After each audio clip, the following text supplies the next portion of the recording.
Clinical জয়, দুর্দান্ত জয়। সুইডেনকে ৩-০ গোলে হারিয়ে রাউন্ড অফ 16-এ ফ্রান্স।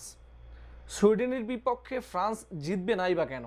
যেই দলটাতে কিলিয়ান এমবাপে, ওসমান দেমবেলে, ওজিলে, বারকোলার মতো ফুটবলাররা থাকেন, সেই দলটা কি রাউন্ড অফ 32 থেকে কোনোভাবে বিদায় নিতে পারে?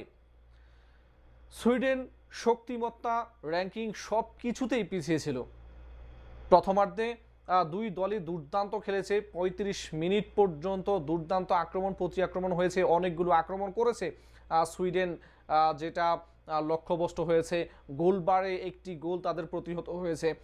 সব মিলিয়ে প্রথমার্ধটা দুই দলেই সমান আক্রমণ করেছে। ফ্রান্স অনেকগুলো আক্রমণ করেছে। ঠিক বিরতির আগ মুহূর্তে ৪৫তম মিনিটে ওসমান দেমবেলের পাস থেকে কিলিয়ান এমবাপে দলের প্রথম ব্রেক থ্রোটা তিনি এনে দিয়েছেন, ডেড লকটা ভেঙেছেন এবং প্রথম গোলটা করে ফ্রান্স এগিয়ে গিয়েছিল ১-০ ব্যবধানে। দ্বিতীয়ার্ধের শুরুতে ৫৩ মিনিটের মাথায় আরও একটা গোল করেছে ওজিলের পাস থেকে, সেখানে বারকোলা গোল করেছেন, দল ২-০ গোলে এগিয়ে যায়। ৭৪তম মিনিটে কিলিয়ান এমবাপের আরও একটি গোল এবং সেটা ওজিলের পাস থেকে দুর্দান্ত একটা ফিনিশিং তিনি করেছেন, জোড়া গোল করেছেন। ফ্রান্সকে তিনি রাউন্ড অফ 16-এ তিনি নিয়ে গেছেন। দুর্দান্ত, আসলে ফ্রান্স দুর্দান্ত ফুটবল খেলেছে। সুইডেনও তারা চেষ্টা করেছে, কিন্তু তাদের সামর্থ্য আসলে ফ্রান্সের তুলনায় অনেক তারা পিছিয়ে আছে, যার কারণে ফ্রান্সের কাছে তারা এই ম্যাচে পরাজিত হয়ে বিদায় নিতে হয়েছে। কিলিয়ান এমবাপে বিশ্বকাপের টপ স্কোরারদের এখন ২ নম্বরে, অল টাইম সর্বোচ্চ গোলদাতার তালিকায় ঠিক লিওনেল মেসির ঘাড়েই যেন নিঃশ্বাস ফেলছেন তিনি।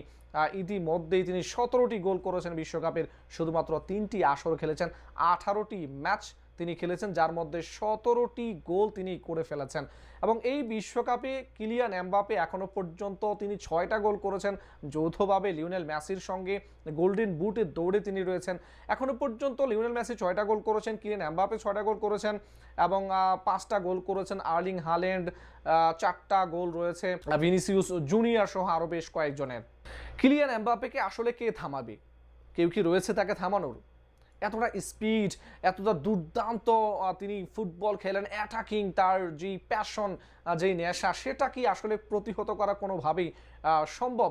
সুইডেন সেই জায়গায় কিভাবে আসলে রুখবে এমবাপেকে, কিংবা এমবাপে মেসিকে ছাড়িয়েও ফুটবল ইতিহাসে সেরা গোলরক্ষক হয়ে যাবেন, সেটা আসলে বলার অপেক্ষা রাখে না। এবং এবারের বিশ্বকাপেও গোল্ডেন বুটের দৌড়ে তিনি মেসিকে টেক্কা দেবেন, সেটা খুব বেশি যে কল্পনা সেটাও কিন্তু নয়।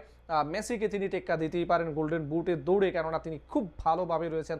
৬টা গোল তিনি এবারে বিশ্বকাপে করে ফেলেছেন। অ্যাসিস্টের কথা যদি বলি, সেখানে ওজিলে, এই ফ্রান্সের ফুটবলার, এবার বিশ্বকাপে সবচেয়ে বেশি 5টা অ্যাসিস্ট তিনি করেছেন এবারের বিশ্বকাপে, এবং এই ম্যাচে তিনি দুইটা অ্যাসিস্ট করেছেন। প্রথমে কিলিয়ান এমবাপের দ্বিতীয় গোলটাতে তার কন্ট্রিবিউশন ছিল, বারকোলার গোলটাতে তার কন্ট্রিবিউশন ছিল। দুর্দান্ত একটা কম্প্যাক্ট একটা টিম পারফরমেন্স ফ্রান্সের কাছ থেকে, এবং ফ্রান্স পৌঁছে গেছে রাউন্ড অফ 16-এ।